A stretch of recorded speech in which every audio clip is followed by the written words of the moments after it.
is something pretty remarkable. This is my movie. These are our stories. I am RealWorks. Are you recording right now? It ruined my life because I lost my mother. We were really at the age where it was going to affect us the most. Listen to my story. This is my story. Get inspired by us teens. This is where I can tell my story. Where teens from New York are given a voice. This is RealWorks.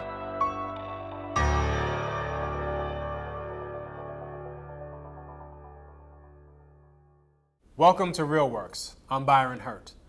In this week's episode, 3 teens take a look at their bodies, their lives, and their backgrounds in order to make sense of their struggles and find a place in the world. Diagnosed with scoliosis, Vanessa Bateau had to wear a back brace since childhood. Teasing and misunderstanding were part of her daily life, but rather than let it get the best of her, she found the strength to overcome and construct her own identity. Scrolii is next. I once looked up my name in the dictionary and saw that it meant butterfly. It's funny how I always thought of a butterfly as being free, flying wherever he or she wants, nothing holding it back. I've been called so many names in my life, but it seems like nothing ever stuck with me more or hurt more than Scrolii.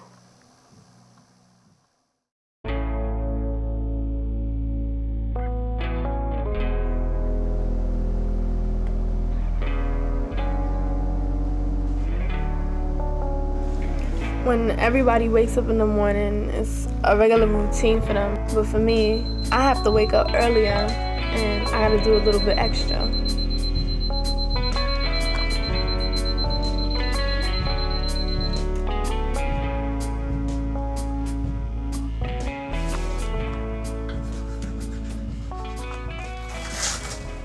I'm 17 years old now.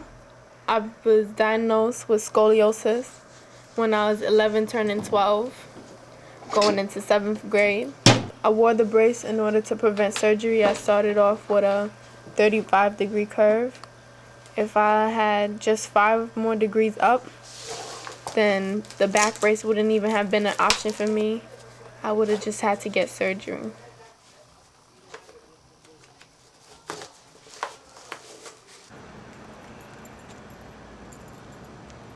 Sometimes when I wear the brace, I feel invincible. Like I can't be beaten. If I were to get into a fight, I can't lose. Why do you think I wear a back brace? Honestly, I don't know. I mean, I heard some stories, some rumors.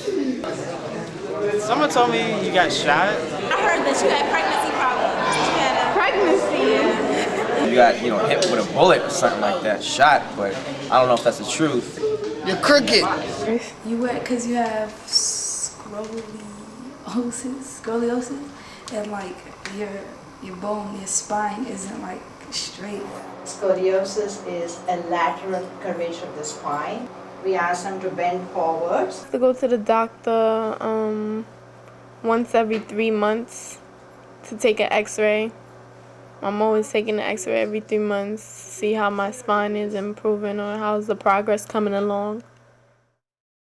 During freshman year, I remember I was sitting in global class and this boy that sits behind me, he tapped me on my shoulder and he asked me, "What's that thing on your back?" And I told him I wore a back brace because I had scoliosis. Ever since then, my new name was Scrolii. To me, the name Scrolii didn't hurt at first because it was a class name. But then he started to call me that in the hallways, and I realized it was more of him making a joke out of me. My best friend, she asked me, "Why you let him calling you Scrolii for? Say something. Do you know what Scrolii sounds like? It sounds horrible, like a life-threatening disease." So she spoke to him, but he didn't listen. He continued to call me Scrolii. And it really started to hurt my feelings then.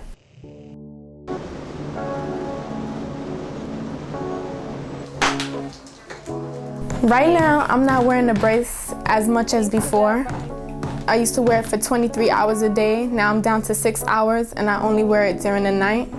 Once the brace is gone, I still feel like I'll have things in the long run to worry about. You know, all this time they're evaluating my progress by taking x-rays.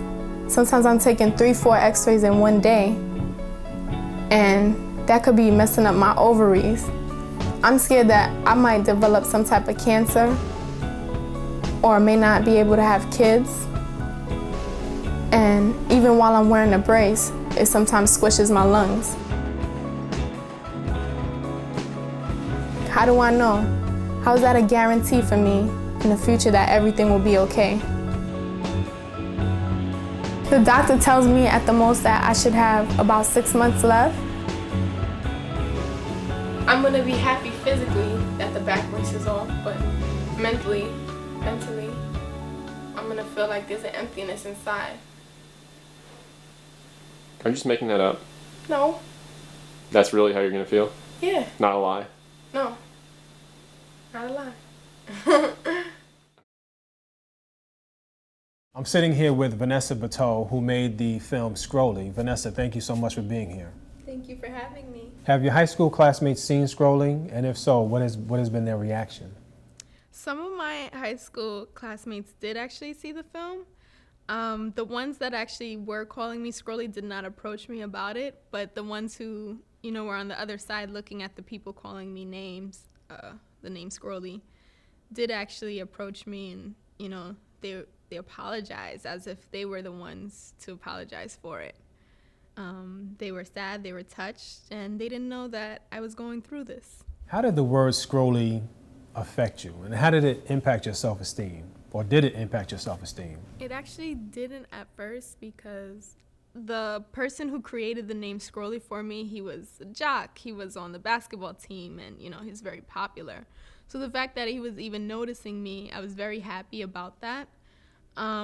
But I guess that it didn't feel good to be noticed as someone who was Scrolii if it's not my name. So that's when it really started to affect me every day, that, you know, the teammates and his friends, his group of friends, were also calling me Scrolii. So I understand you went to Haiti in 2009. What brought you to Haiti, and what were your experiences there? Yes, I went to Haiti for the first time in August of 2009. I wanted to find out my father's side of the family as well as more of my Haitian culture. And it's always been that part of me where I felt like I needed to find out more about it. The only reason why I ended up going there actually was because my father's grandmother had passed. My father asked me to book his ticket, and there was no way I was booking his ticket without mine. My father hadn't been there in about 30 years, and when we got to Haiti, he just expressed to me that he was sorry that it actually wasn't the country that it was 30 years ago. I saw that he had a great time showing me of what used to be his house. When I got there, it was kind of an emotional time. No one was really happy because they wanted my first experience in Haiti to be happy, but I was there for a funeral. So it was more of a mourning time for us. I was shocked to find out most of my family members actually knew me. I didn't know anything about them, which made me feel bad, but they accepted me and showed me so much affection and love. So I heard you entered a Haitian beauty pageant. What led you to enter the pageant? When I entered the beauty pageant, Miss Haiti, it was because I was really trying to figure out my Haitian culture, and I figured that the best way to learn about it was to join the pageant called Miss Citronelle, because they said that they provided you with classes on Haitian history. They mostly spoke in Creole, so I felt like I could learn some Creole there too. It didn't go so well as I expected, because that pageant really called for someone who knew a lot about Haiti. It was Miss Haiti, and I'm so Americanized. And I remember them asking me that question: if I had enough money to restore economic power in Haiti, what would be my top 3 priorities? And I didn't even know what went on in Haiti at the time. To restore the economic power in Haiti, I would have to say that my first priority would have to be education. Education is everything. With going to school school, you can figure out what you want to do with your life. Before, when I went there, I heard a lot of negative stuff about Haiti, that I would be kidnapped, that, people would try to rob me, when it was actually nothing like that. So in answering that question at the pageant, I answered it negatively of what the images that I saw on TV or what I heard from people who weren't even Haitian themselves. And going there, it was nothing like that. Everyone wanted to help me. Everyone was happy. And when I was leaving as well, the Haitians were pretty much sad, saying that, you're not gonna come back, are you? Are you gonna come back? We want you to come back. And I enjoyed my experience there, and I hope to go there again soon. Vanessa, thank you for joining me. Thank you for having me. Next, filmmaker Rachel Adkins explores her biracial heritage and the meaning of identity in Self-Internal. I remember hearing this quote once. It was said by the Buddha, and someone asked him who he was. They asked him, are you a man, are you a saint, or are you an angel? And his response was, I am awake.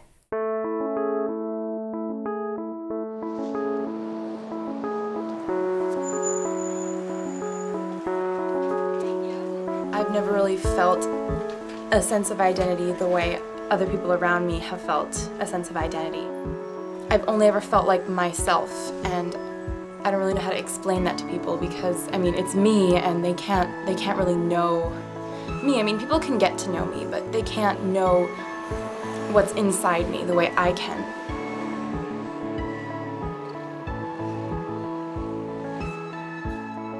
My name is Rachel. I'm doing a documentary about identity, and I'm just interested in who you think you are and how you identify yourself and why. Who are you? That's a good question. It's a hard question. I don't really know.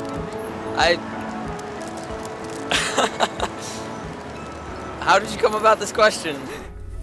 Well, I guess I'm trying to figure out what exactly identity is, what underlying principle defines identity or a way to explain identity, because so many people identify with so many different things. For example, I'm half white and I'm half Native American, and my dad identifies quite a bit with his Native American culture, but I don't identify with culture. I am Chickahominy. You are not.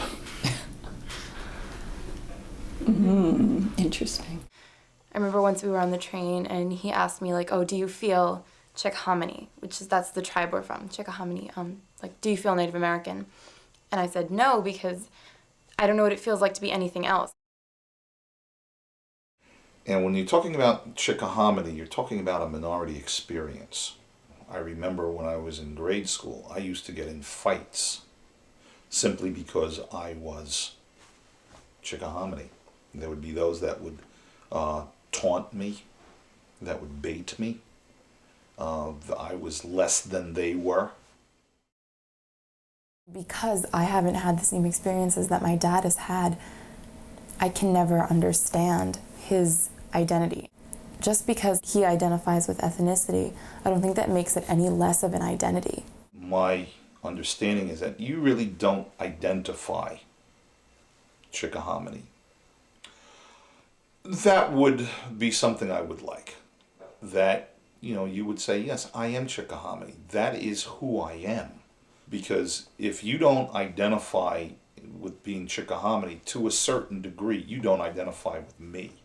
Because I am Chickahominy. I love my dad and I respect him and I care about him a lot, but I still need to stay true to who I am. I still need to stay true to myself.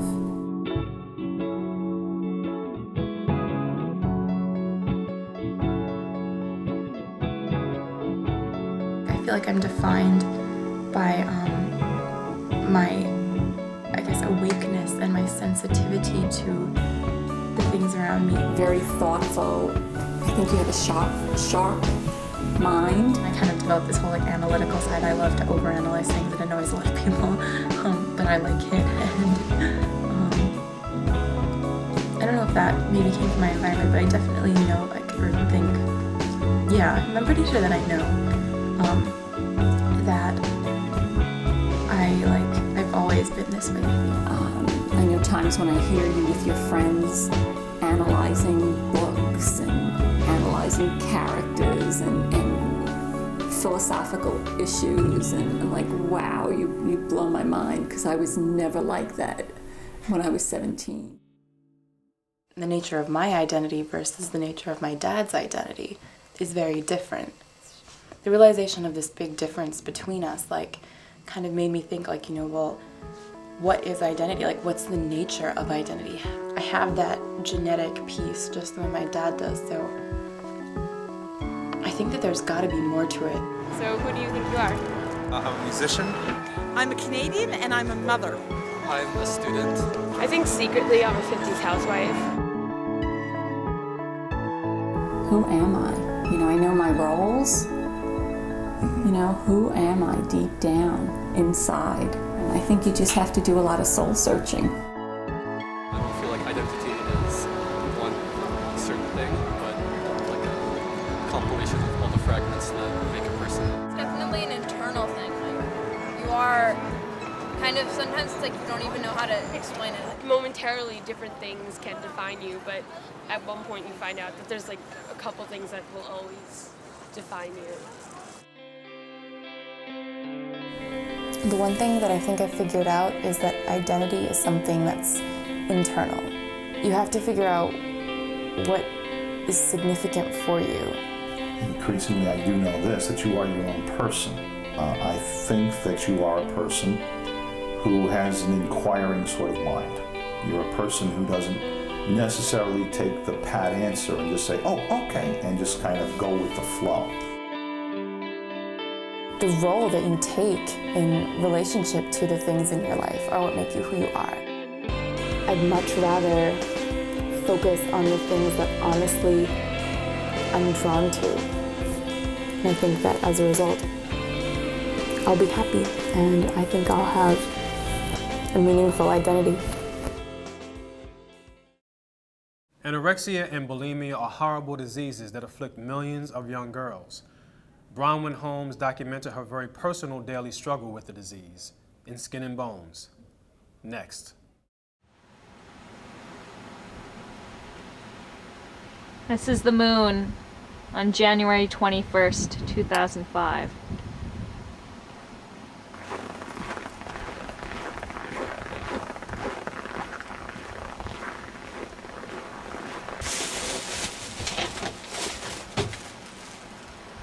This is my house, my room's window. This is the basement, and I'm not supposed to be in here.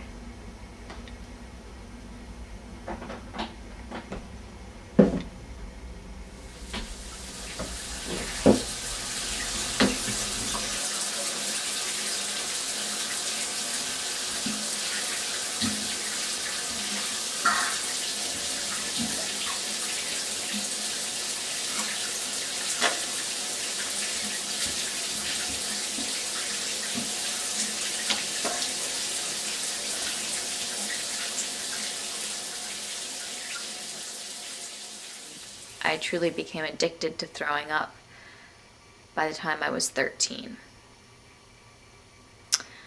I believe bulimia to be an addiction, but not only an addiction, something that is extremely powerful and strong in its own right.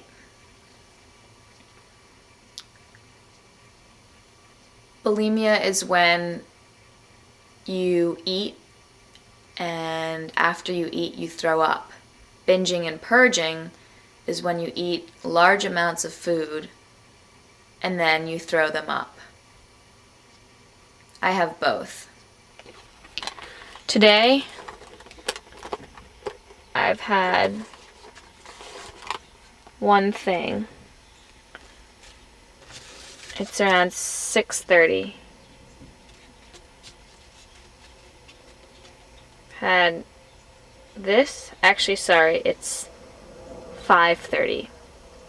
And I've had a venti skim no foam chai. And I feel disgusting.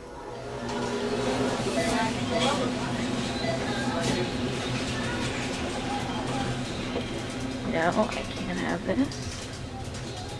Not this. Not this. Not this. Not this.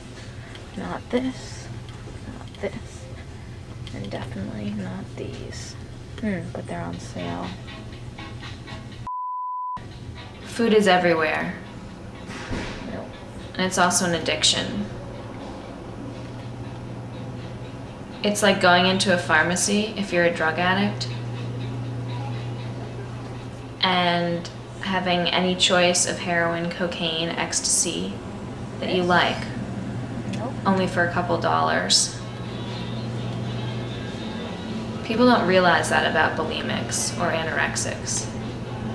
It's not something you can just quit, because if you quit food, you die. And for me, food is my vice. Bulimia is my vice. It's the way I deal with things.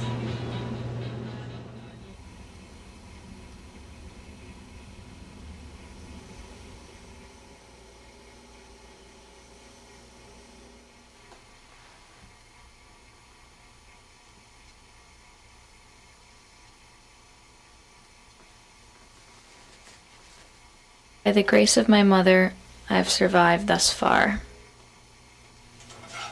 Oh, last night? It's not really the wilderness, though. What is it? I have to go online, Frank. But I'm scared I'm gonna lose her.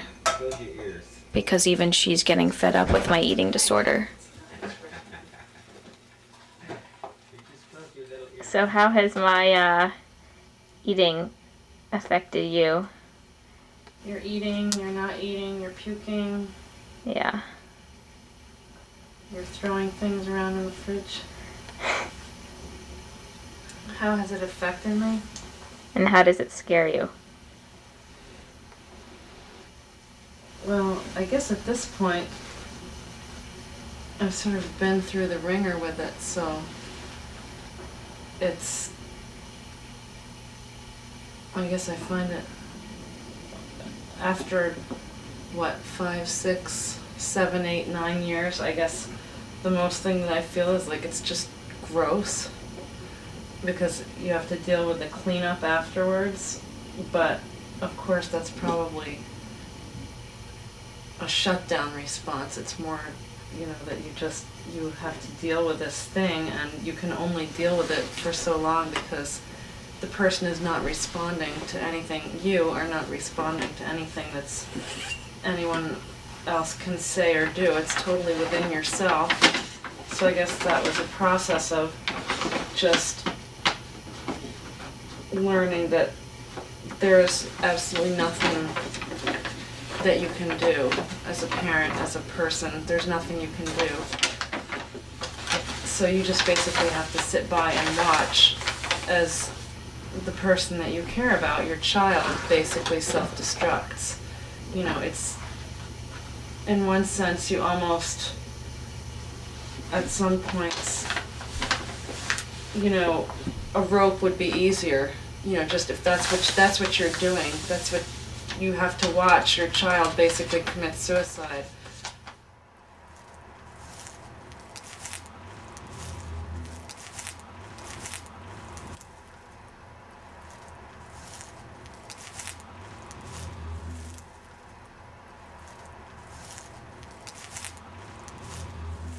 So why do I do it? Why do I throw up? Everyone wants to know. It's really complicated, and it's hard to explain. I guess the biggest thing for me is that I experienced a lot of trauma when I was a kid. Trauma that kids shouldn't experience. Trauma that no one should experience. It had to do with my dad. He abused me when I was a kid. And until I can truly deal with the emotions that are so hard to deal with, I'll continue to throw up. So, how does the story end? I'm not sure. This week I gained 3 pounds. Next week I could lose 2. I'm supposed to be going to college in the fall. Whether or not I get there, I guess is my own choice. So, I don't know how my story is going to end. I just don't know. That's it for this week. Join us next time for more unfiltered voices of Brooklyn teens on Real Works with Byron Hurt.